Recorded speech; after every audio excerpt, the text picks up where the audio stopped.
السلام علیکم۔ پارہ 2 پارہ 2 سے چند اہم باتیں۔ تحویل قبلہ تبدیلی ایک امتحان ہے۔ زندگی میں موسم، جگہ، حالات کی تبدیلی کو خوشی سے قبول کرنا چاہیے۔ تبدیلی قبلہ کی اہم وجہ یہ تھی کہ یہ امتحان لینا مقصود تھا کہ کون آپ صلی اللہ علیہ وسلم کی پیروی کرتا ہے اور کون نافرمانی کرتا ہے۔ مسلمانوں کو امت وسط کہا گیا۔ امت وسط سے مراد درمیانہ افضل چیز، درمیانی راہ سب سے بہترین ہوتی ہے۔ امت وسط سے مراد بہترین امت۔ وسط کی کیا کیا ذمہ داریاں ہیں کہ اللہ کا پیغام دوسروں تک پہنچانے کی گواہی دینا، لوگوں کے سامنے دین حق کو رکھنا۔ قرآن میں موجود باتوں کی وجہ سے امت مسلمہ پچھلی امتوں کے بارے میں گواہی دے گی کہ ان کے انبیاء نے ان تک اللہ کا پیغام پہنچا دیا، اور ایک مسلمان کی دوسرے مسلمان کے حق میں گواہی، نیک یا بد ہونے کی۔ نیکیوں میں سبقت مومن کی زندگی کا مرکزی نقطہ نیکیوں میں آگے بڑھنا ہے۔ نیک کاموں کو استقامت اور احسن طریقے پر کرتے ہوئے پایہ تکمیل تک پہنچانا چاہیے۔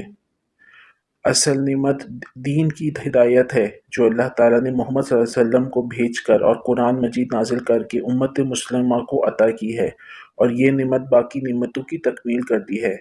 نعمتیں ملنے پر اللہ تعالیٰ کا شکر ادا کرنا تاکہ اس نعمت میں مزید اضافہ ہو اور اس کا زوال نہ ہو۔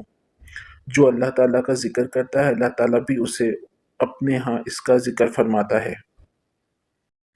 آزمائش کسی بھی امتحان میں امید اور ناشکری کو نہ چھوڑنا۔ آزمائش گناہ دھونے کا ذریعہ ہے۔ زندگی میں کسی بھی قسم کی بڑی یا چھوٹی آزمائش پر اِنَّ لِلَّهِ وَإِنَّا إِلَيْهِ رَاجِعُونَ پڑھنا چاہیے۔ مصیبت کے وقت انسان کے 4 مقامات ہوتے ہیں۔ نمبر 1 صبر کرنا، یہ واجب ہے۔ نمبر 2 تکلیف پر راضی ہونا، جو راضی ہوتا ہے اللہ اس سے راضی ہو جاتا ہے۔ نمبر 3 مصیبت پر شکر کرنا، جو شخص مصیبت پر شکر کرتا ہے وہ اپنے رب کی تعریف کر رہا ہوتا ہے کہ میں اللہ سے راضی ہوں۔ نمبر 4 مصیبت پر ناراض نہیں ہونا چاہیے، اللہ سے ناراضگی گناہ کبیرہ ہے۔ صفا اور مروہ بی بی ہاجرہ کے صبر کا صلہ، کسی بھی مشکل اور تنہا حالت میں رضیت باللہ ربًا کہنا۔ صبر کرنے والوں کے لیے 3 نعمتیں ہیں۔ نمبر 1 رب کی مہربانیاں ملتی ہیں۔ نمبر 2 اس کی بہت بڑی رحمت۔ نمبر 3 ہدایت یافتہ ہونے کی سند۔ جو صبر نہ کرے اس کے لیے نہ کوئی اجر ہے اور نہ ان کی مصیبت ٹلتی ہے اور نہ رب راضی ہوتا ہے۔ وَلَنَبْلُوَنَّكُمْ بِشَيْءٍ مِّنَ الْخَوْفِ وَالْجُوعِ وَنَقْصٍ مِّنَ الْأَمْوَالِ وَالْأَنفُسِ وَالثَّمَرَاتِ وَبَشِّرِ الصَّابِرِينَ، اور یقیناً ہم تمہیں خوف اور بھوک اور مالوں اور جانوں اور پھلوں کی کمی میں سے کسی نہ کسی چیز کے ساتھ ضرور آزمائیں گے، اور صبر کرنے والوں کے لیے خوشخبری ہے۔ اس آیت میں مصائب 5 کا ذکر ہے۔ ہر وہ چیز مصیبت کہلاتی ہے جس سے انسان کو تکلیف پہنچے، خواہ وہ چھوٹی ہو یا بڑی۔ بعض اوقات لوگوں کی باتوں سے انسان کو تکلیف پہنچتی ہے، بعض اوقات اللہ کی طرف سے کوئی ایسی تقدیر نافذ ہو جاتی ہے جس کے آگے انسان بے بس ہو جاتا ہے، بعض اوقات کوئی ایسی بیماری آ جاتی ہے جس سے انسان کو نبرد آزما ہونا پڑتا ہے۔ ایسی تمام آزمائشوں میں انسان اگر اللہ کی رضا پر راضی رہے تو اس کے لیے بہت خوشخبری ہے۔ حلال و طیب شیطان کے بہکاوے سے بچتے ہوئے کھانے پینے میں حلال و طیب اختیار کرنا چاہیے، کیونکہ شیطان کا کام ہی یہی ہے کہ وہ لوگوں سے اللہ کی نافرمانی کے کام کروائے۔ وہ نیکی کے راستے میں بیٹھ کر خیر کے کاموں سے روکتا ہے۔ حج اور عمرہ تقویٰ کو بطور زاد راہ لے کر سفر کرنا اور پرامن رہنا۔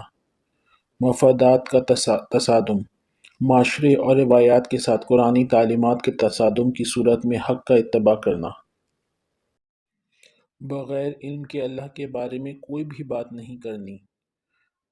جب تک کسی بات کی آیت یا حدیث قدسی ہونے کا مکمل یقین نہ ہو تب تک اس کا حوالہ نہیں دینا چاہیے۔ حضور صلی اللہ علیہ وسلم کی بات کو بھی اللہ سے منسوب نہیں کر سکتے۔ بغیر دلیل کے دین کی کسی بات پر عمل نہیں کرنا چاہیے۔ پھر باطل طریقے سے مال کھانے کی بات آئی ہے۔ باطل طریقے سے کسی کا مال کھانا، جبراً چوری سے، امانت میں خیانت کر کے، ادھار لی ہوئی چیز کا انکار کر کے، حرام معاوضے مثلاً سود، سودی لین دین، جوا، لاٹری، بزنس میں دھوکہ دینا، ملاوٹ کر کے مال کمانا، مزدور کی اجرت نہ دینا، زکوٰۃ و صدقات اور وراثت و وصیت کا مال کھانا، بیت المال میں کرپشن کرنا، یہ سب باطل طریقے سے مال کھانے کے مثالیں ہیں۔ پھر بتایا گیا کہ قصاص میں تمہارے لیے زندگی ہے۔ قصاص میں زندگی کیسے ہے کہ ایک قصاص کے بعد آئندہ لوگ کسی اور کو قتل کرنے سے رک جائیں گے اور بہت سے لوگوں کی جان بچ جائے گی۔ پھر روزہ روزہ ایک فرض عبادت ہے جس کے ذریعے تقوی کے حصول کی کوشش کرنا ہوتی ہے۔ روزہ تقوی کے حصول کا بڑا ذریعہ ہے۔ روزہ شہوت اور تکبر کو ختم کرتا ہے۔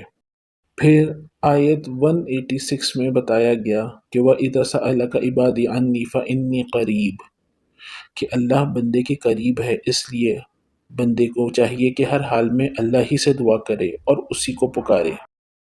پھر آیت 201 میں بہترین دعا سکھائی گئی، رَبَّنَا آتِنَا فِی الدُّنْیَا حَسَنَةً وَفِی الْآخِرَةِ حَسَنَةً وَقِنَا عَذَابَ النَّارِ۔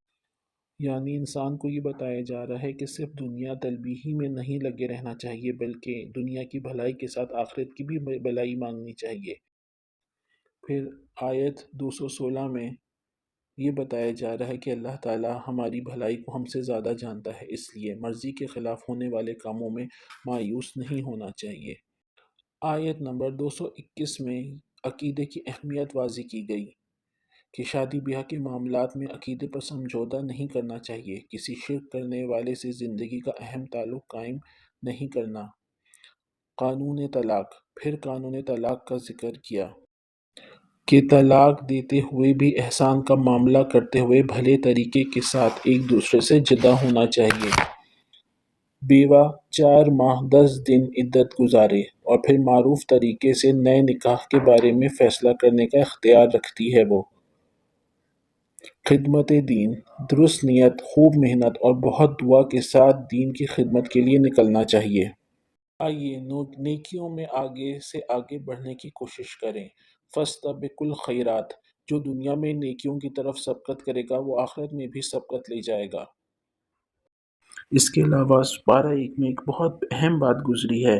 سورہ فاتحہ میں آیا ہے ایاک نعبد و ایاک نستعین، یعنی ہم تیری ہی عبادت کرتے ہیں اے اللہ اور تجھ سے ہی مدد مانگتے ہیں، یعنی عبادت اللہ کے سوا کسی اور کی جائز نہیں ہے اور نہ ہی استعانت ہی کسی اور سے جائز ہے۔